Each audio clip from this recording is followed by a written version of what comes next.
우려했던 이태원발 코로나19 확산이 다소 안정세를 보이고 있지만 방역당국은 4차 감염까지 확인된 만큼 긴장의 끈을 놓지 않고 있습니다. 한편 재양성자에 대해서는 감염력이 없는 것으로 확인돼 관련 지침을 바꾸기로 했습니다. 이마경 기자입니다. 하루 사이 늘어난 신규 확진자는 15명으로 사흘째 10명 안팎을 유지하고 있습니다. 신규 확진자 15명 가운데 이태원 클럽 등 지역사회 감염 사례가 5명이고 나머지는 해외 유입 사례입니다. 최근 2주간 하루 평균 신규 환자는 18.4명으로 정부의 방역 목표 수준인 50명 아래를 유지하고 있습니다.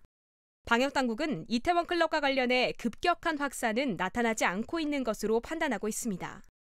하지만 2, 3, 4차 감염까지 발생하면서 긴장의 끈을 놓을 수 없다는 입장입니다.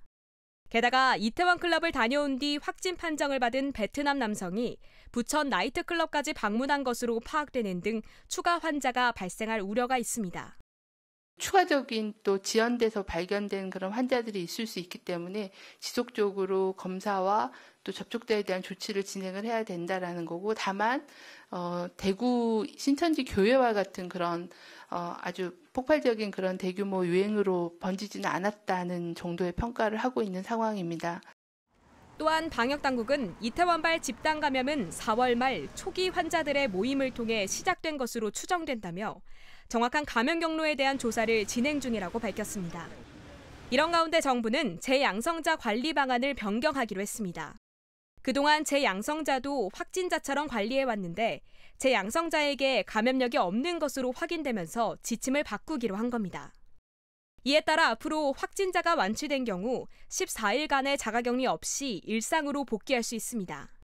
재양성자 관리 방안 변경 시행 시 기격리자도 소급 적용하고 격리 해제 후 추가적인 검사는 불필요하므로 특히 직장, 학교 등에서 격리 해제 후 복귀 시에 PCR 음성 확인을 요구하지 않도록 당부드립니다. 다만 기존처럼 재양성자가 발생했을 때 사례 조사와 접촉자에 대한 조사는 계속하기로 했습니다.